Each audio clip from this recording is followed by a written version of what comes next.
그 교회 처음으로 제가 세례를 받게 돼서 참 영광으로 생각하고요. 제가 그러면 간증문이라고 좀 적어봤는데 발표해 보도록 하겠습니다. 제가 이제 신앙을 갖기 이전에는 일남 미녀 중에 저는 이제 막내로 태어났습니다. 그래서 이제 대한민국의 대부분의 이제 제 나이 또래 가정처럼 이제 자상하신 어머니하고 엄한 아버지 밑에서 자랐습니다.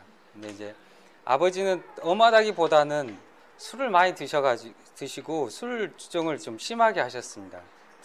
그래서 술에 취하지 않은 낮에는 참 좋은 사람처럼 다 이렇게 막 잘하고 했는데 저녁이면 술이 취하니까 사람이 이렇게 막 다른 사람으로 변했습니다. 그래서 저는 그런 모습이 너무 싫었습니다. 이중적인 것 같아서 너무 싫어서 싫고 또 저녁 때가 되면 이제 항상 술을 드시고 들어오시니까 항상 두려움에 불안해했고 또 그런 것들 때문에 이제 늘 주눅 들고 소심한 성격으로 자랐습니다.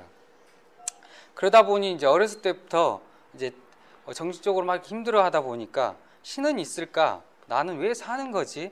이런 생각을 많이 했습니다. 그래서 신이 있다면 내가 어떻게 하면 마음의 평안을 얻을 수 있을까라는 고민을 많이 했었습니다. 그래서 그러다 보니까 어머니가 이제 불교이셨는데 자연스럽게 절에를 다니게 됐습니다. 이제 절에서는 공덕을 많이 쌓아야 복을 받는다고 합니다. 그래서 이제 절에서는 108배나 뭐 이런 절들도 많이 하거든요. 그래서 108배 절도 많이 하고 또 절에 가서 일도 많이 하고 막 나무도 하고 일도 해주고 막 그랬었습니다. 그러다가 이렇게 절 생활도 열심히 하다 보니까 스님도 한번 될 뻔했습니다. 스님이 제가 스님 되면 참 좋을 사주라고 어머니한테 절에 팔라고 하셨습니다.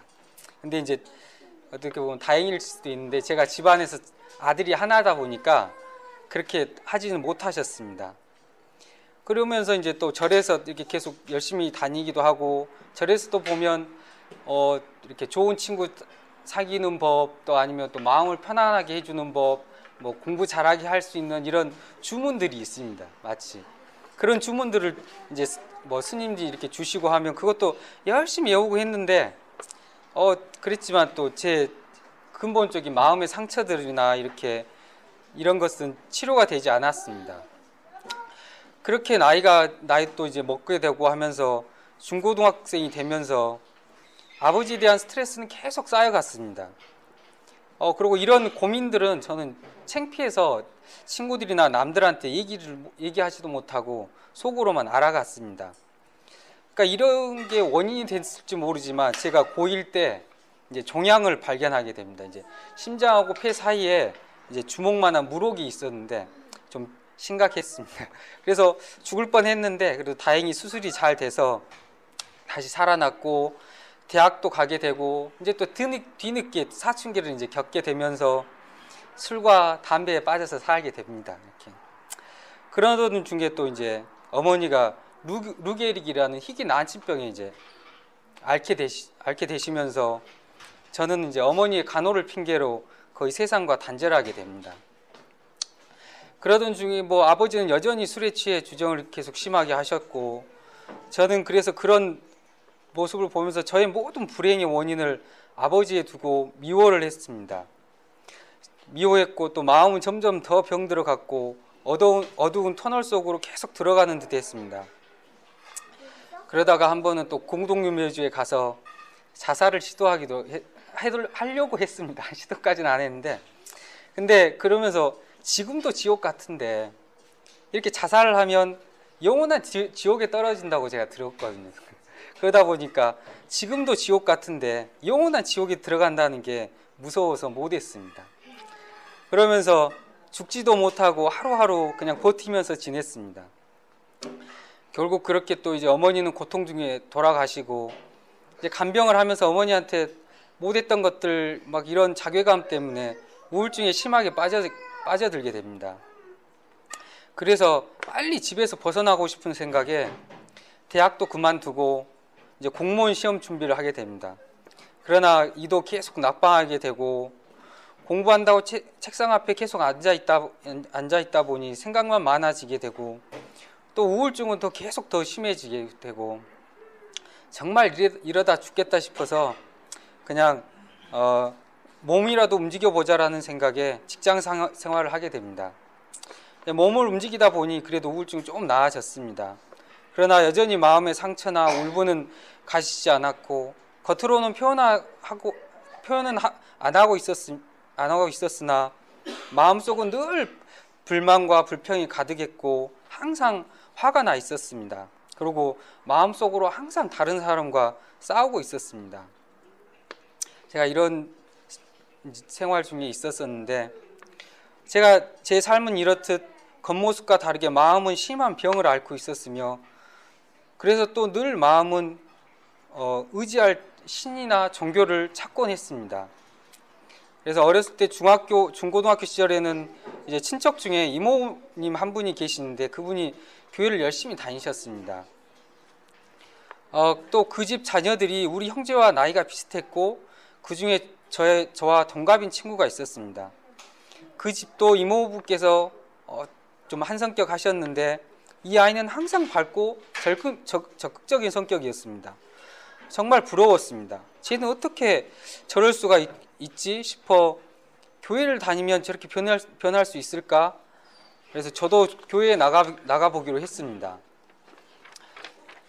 나가보기로 했고 교회도 다녀봤습니다. 그리고 대학 시절에도 UBF라고 대학 성경 읽기 성교회라는 곳이 있습니다. 그곳에 나가 성경 공부도 하고 했는데, 저희가 이제 구약에서 보면 하나님 바로의 마음을 강팍해 하신 것처럼, 그 시절 저는 성경 공부를 해도 어려운 문제를 푸는 것처럼 좀 채 이해가 되지도 않고 마음에 와닿지가 않았습니다. 그러니 몸만 왔다 갔다 하게 되고, 그러다 그것도 그만두게 되었고, 그렇게 교회와 멀어지게 됐습니다. 시간은 흘러가고 또 다른 신과 종교를 찾게 됩니다. 마음은 그동안 계속 피폐해져 갔고, 그걸 술로 풀려고 했지만 술을 먹는 것도 그때뿐이었고, 정말 최악으로 치닫는 데 됐습니다. 결국 그래서 소개도 아니고 제 스스로 열심히 찾아서 용하다는 무당을 찾아갑니다. 근데 여기서 진짜 청천벽력과 같은 소리를 듣게 됩니다. 제가 신기가 있다고 신기를 누르는 굿을 해야 된다고 합니다.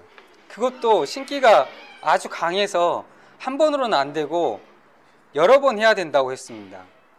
그리고 이 신기 때문에 제 마음이 지금까지 괴로웠답니다. 너무 그럴듯했습니다.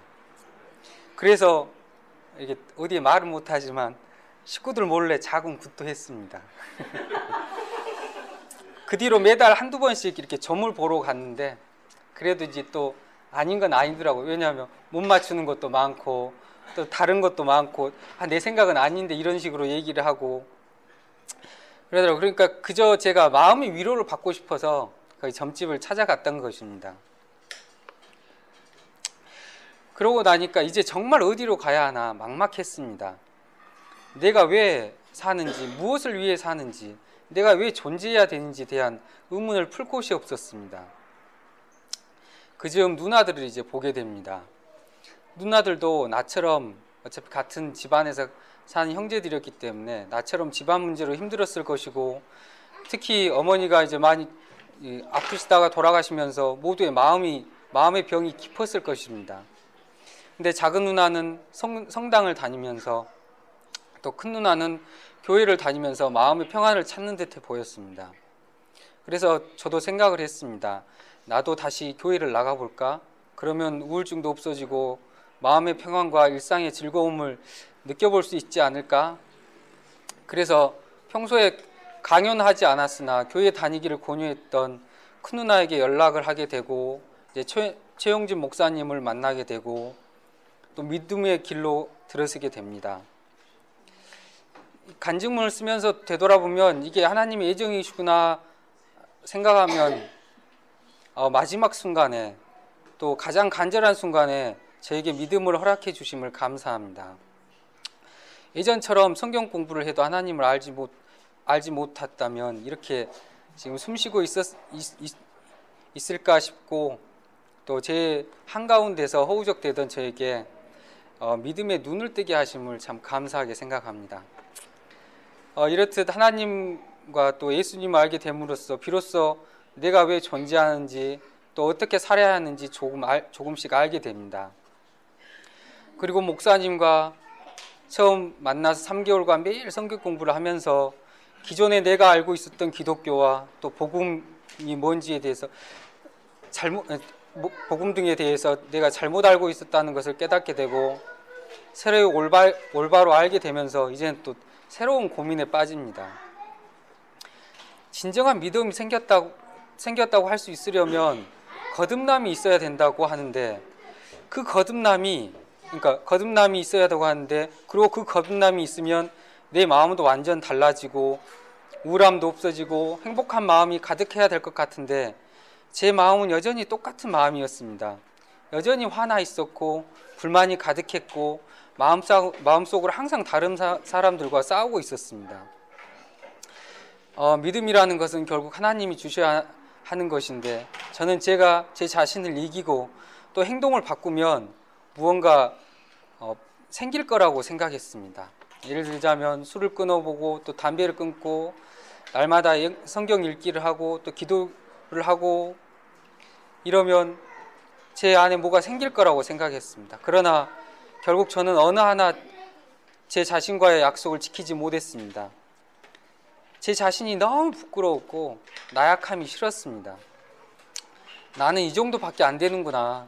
이렇게 해서는 나는 믿음을 받지도 못하고 죽을 때까지 이 괴로운 마음을 그대로 품고 살아가야겠구나 라는 생각이 드니까 교회 가기가 싫었습니다. 그렇게 또 한 3개월 정도 교회를 그래서 안 나가게 됐습니다. 하지만 한번 하나님에 대해 알게 되고 믿음에 대한 갈증이 생기니까 교회 안 나가고 버티기가 힘들었습니다. 그러면서 또 이제 알게 됐습니다. 내가 자기중심적으로 신앙인 생활을 하려고 했구나. 그러면서 나의 나약함이 싫어서 몸부림치지만 말고 그냥 이런 나의 나약함을 인정하자. 그리고 내 스스로 네 의지로 안 되는 것이면 그냥 겸손해지자. 그리고 주님께 의지하자라고 결심을 하고 다시 교회에 나왔습니다. 그리고 그러다 보니까 오늘 이렇게 세례까지 받게 되었습니다. 그리고 이렇게 간증문을 쓰면서 저를 돌아보니 또 제가 아무것도 변하지 않았다고 생각했는데 제가 저 안에 변한 게 있더라고요. 언젠가부터 저도 이제 제가 간증문을 쓰면서 저를 되돌아보니까 언젠지는 모르겠지만 제가 마음속에서 남들과 싸우지 않고 있는 저를 또 발견하게 됩니다. 정말 감사한 일이라고 생각합니다.